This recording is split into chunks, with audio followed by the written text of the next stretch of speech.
To end the year off, I just couldn't help but go over and clarify the most evil character in the Jujutsu Kaisen series, and that is none other than Ryomen Sukuna. As for his character, he really is clouded in mystery, and since I created a video about how strong he is, I thought it'd be far better to give an insight on his powers and abilities. I recently created a video about who would win in a fair one-on-one between Gojo and Sukuna, but I felt like I didn't do Sukuna enough justice, hence why I'm making this video to tell you the reasons behind why Sukuna is far stronger than you think. Although we haven't seen much from this disastrous antagonist, he has really risen up the ranks as one of the strongest characters in Jujutsu Kaisen and has struck immense fear within most of the people he has come across, regardless of not being at full strength. So before we get into this video, be sure to subscribe to the channel if you are new and hit the notification bell to stay updated on my latest uploads. Also follow me on Twitter for any new updates concerning the channel. This video will contain spoilers from the manga. Ryomen Sukuna is undoubtedly the king of curses as explained by Satoru Gojo during the earlier chapters of Jujutsu Kaisen. Sukuna's presence alone is enough to have us all on the edge and wondering what he may do next with Yuji and the rest. His motives are unclear at the moment, but what we do understand is that Sukuna is far stronger than we think. In this video, I'll actually be going over a certain comment that was left on my video talking about who would win between Gojo and Sukuna, which inspired this one. So without further ado, let's get straight in.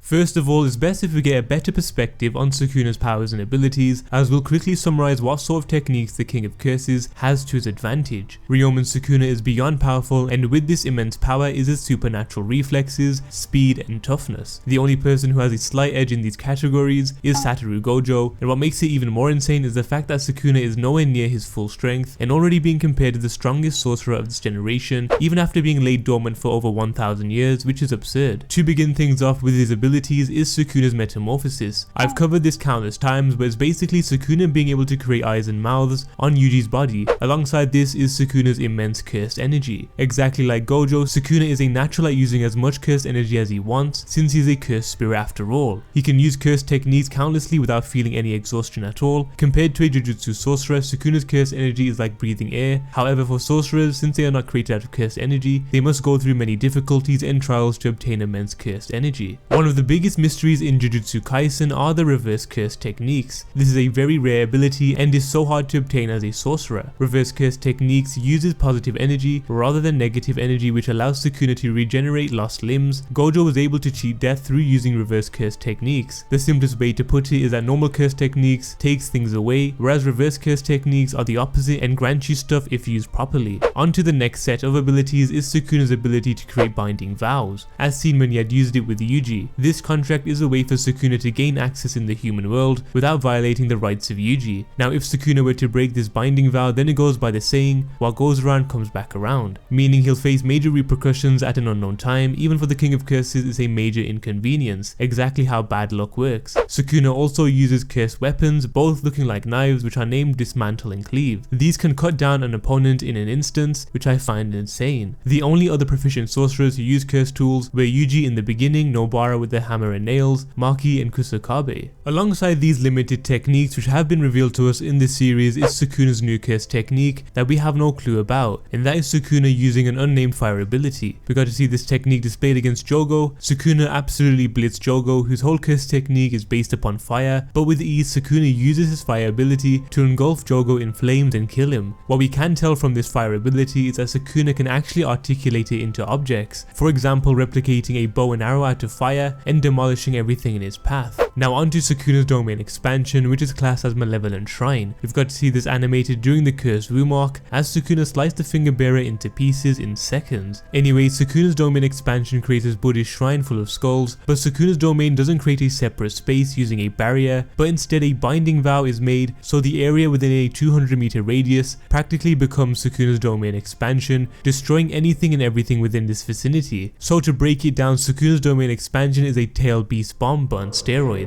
Finally into the real stuff, and that is the comment that inspired this specific video and actually has me siding with Sukuna when it comes down to the strongest character of Jujutsu Kaisen. So to start things off is a comment that had me thinking about how much of a powerful beast Sukuna is, and that he will most definitely become such a massive threat as Jujutsu Kaisen goes on. Sam says, I feel as though Gojo is only regarded as this overpowered being because everyone else is so weak. Sukuna was still the strongest in the golden age of shamans, which means the strongest ever shamans exist existed in that period, which is as strong if not stronger than Gojo. This is only speculation, but I wouldn't be surprised if Sukuna was in fact the strongest shaman, which became evil because he learned something he shouldn't have, which would also explain his hatred and disdain towards other shamans and humans. Also, what would he represent? Would he be the spirit of death, or maybe the spirit of evil? Or was he so strong that humans came to fear him so much that he became a curse? Well, the points made in this comment is really plausible. For example, the whole idea that Sukuna may have become this cursed spirit through his discovery of something very dark in the world of Jujutsu Kaisen, which would have led to him becoming the king of curses. Also, one point which was very good was Sukuna becoming this curse through the humans' fear of him. If we take a look back at Japanese folklore, Ryomen Sukuna was known as this beast who had multiple heads and legs. The emperor ordered for him to be killed since he believed that he was a natural enemy of the emperor. However, one thing that really relates to this comment is that Ryomen Sukuna was worshipped in the Hida and Mino provinces within Japan. So if we take a step back and compare the idea of Sukuna turning into a curse due to the fear of humans and the Japanese mythology of Sukuna being worshipped by the humans, creates this genius parallel. Akutami may have done this on purpose with Sukuna being worshipped in fear, which most likely led for him to becoming a cursed spirit. Another major factor from Sam's comment is Sukuna being the strongest amongst the strong. However, Gojo is the strongest amongst the weak, and I couldn't help but agree with this statement. Like if we take Yuji's character as an example, the guy knew nothing about Jujutsu sorcery till meeting Fushiguro at the beginning. In that same year alone, Yuji was able to grasp the basics of cursed energy, fought countless special grade cursed spirits, and most recently defeating Mahito. Now some may argue that Yuji is special and has the effects of a main character, but that wasn't the case with the likes of Fushiguro and Nobara. These guys utilize cursed energy and techniques from a young age, but haven't seemed to progress as much since they live in peaceful times. The golden age of shamans was 1000 years ago, where things such as cursed techniques were probably one of the highest priorities alongside reading and writing. Shamanism was definitely at its highest, so the skill level back then was at its peak compared to the modern day sorcerers, and of course there is a reason to why everyone refers to them as the golden age. What's even crazier that even during the peak of shamanism, they still could not defeat Sukuna, which tells us a lot about how powerful the King of Curses truly is. Although Sukuna is one of the main antagonists of Jujutsu Kaisen, Akutami has done an excellent job covering up most of his abilities and having them saved for a later arc in the series. Like we discussed, Sukuna was feared even amongst the golden age of shamans. To have that sort of effect is insane. These subtle hints of the true strength of Sukuna is all having us on the fence whether Gojo can actually take on Sukuna with his full power. Guys like Gojo and Fushiguro come around every 100 years, but the King of Curses can't be replicated, hidden away for 1000 years, and the curse fingers which acquire his power are stronger than some sorcerers out there. It is also stated that Sukuna's real body is being maintained in a grave wax in an unknown location where they couldn't destroy it at all. If you would like to know more about Sukuna's real body, be sure to check out my theory concerning Sukuna's obsession with Megami Fushiguro. Anywho, I feel like myself and other people at times underestimate the King of Curses. Akutami created this diversion by creating a character like Gojo in the world of Jujutsu Kaisen for us to be distracted at the fact that Sukuna is actually the strongest being in this series. Covering up Sukuna in mysteries has us here hopeful that Gojo would actually give Sukuna a run for his money, but like how typical shonens go, Sukuna will sure have the upper hand against all the sorcerers once he regains his full power. So how powerful would Sukuna be once he is fed all 20 fingers and regains his full strength? Well, there's a lot of speculation concerning the amount of cursed fingers Yuji has consumed so far, but currently in the Shibuya incident arc, it is said that Yuji has consumed 15 fingers so far, meaning that Sukuna is at 75% of his full strength. We got to see what he's capable of with only 75% of power, where he had single-handedly destroyed Jogo with ease. Even when confronting Panda and Kusakabe, Sukuna had them all paralyzed with fear as a massive burning comet could be seen slowly coming their way, and if one of them had moved, they'd all be killed. Sukuna had come up against the strongest Shikigami of the 10 Shadows technique, which has never been exercised before, and that is Mahoraga. Although Sukuna did struggle at some parts, he effectively took it out with his domain expansion and a bit of thinking.